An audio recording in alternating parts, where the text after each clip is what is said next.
The game in this review is in early access at the time of recording, and is subject to change.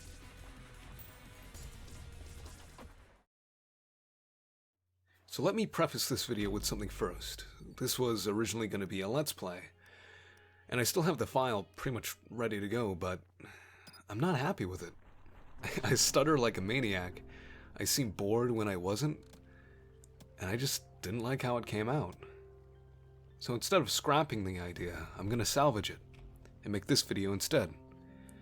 A friend actually gifted me this game. You know who you are. Thanks so much, man, for the game. I'm sorry it took me so long to get this out. The name my friend's been throwing around is Boomer Shooter, so I guess that's what I'll be referring to this game as. Like shooters of the 90s, ULTRAKILL keeps things fast-paced. It is difficult but extremely satisfying when you pull off time-sensitive moves like the punchback and the coin flip. And while the majority of the game seems to be fast-paced, there was a slower-paced segment I found by accident. Okay, we're in new territory today, boys.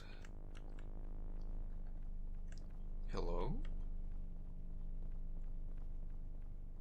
Oh, I don't like this. Oh, this is some I'm scared shit. Whoa!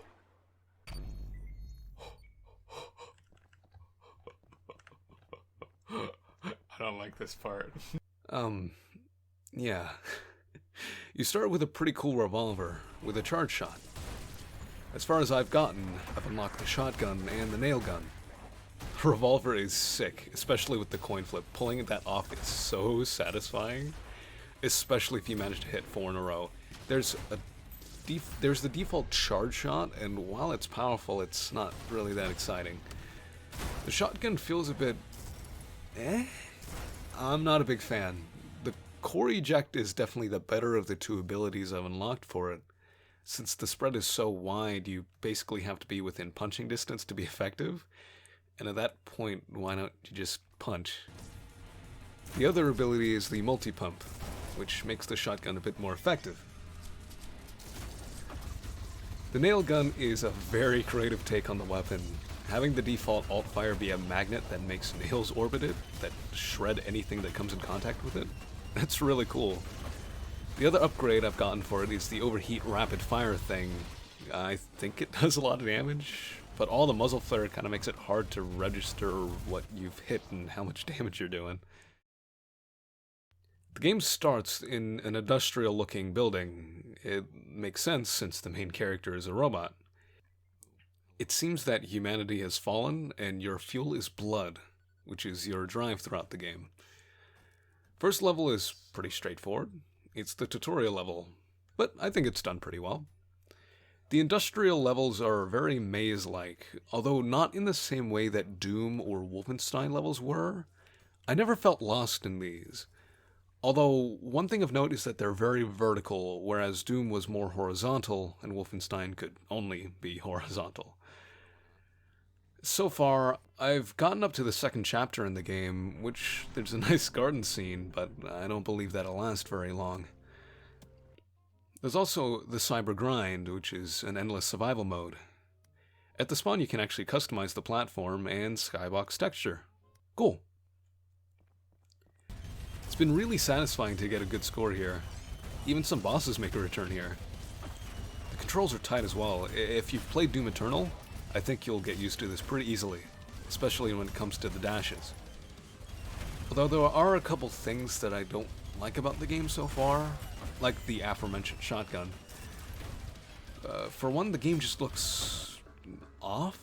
I can't put my finger on it either. Like, I enjoy the throwback style they went for in Dusk, but for some reason I don't think it works as well here.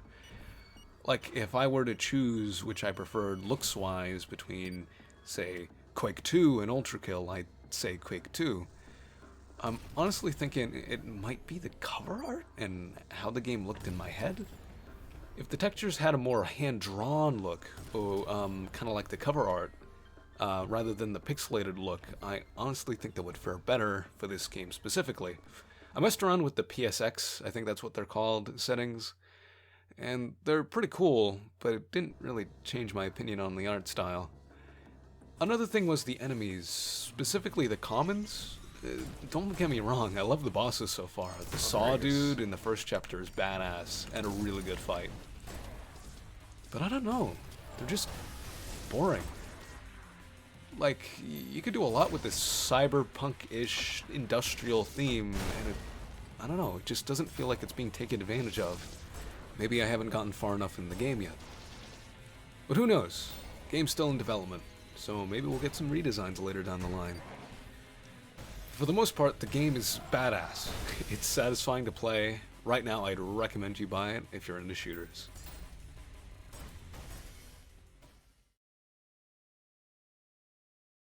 Thanks for watching. I hope you enjoyed the review. While it wasn't a full review, I wanted to make a video about ULTRAKILL so I could use my unused footage. Plus, it is a game I can see becoming a really good boomer shooter once it's released. See you next time.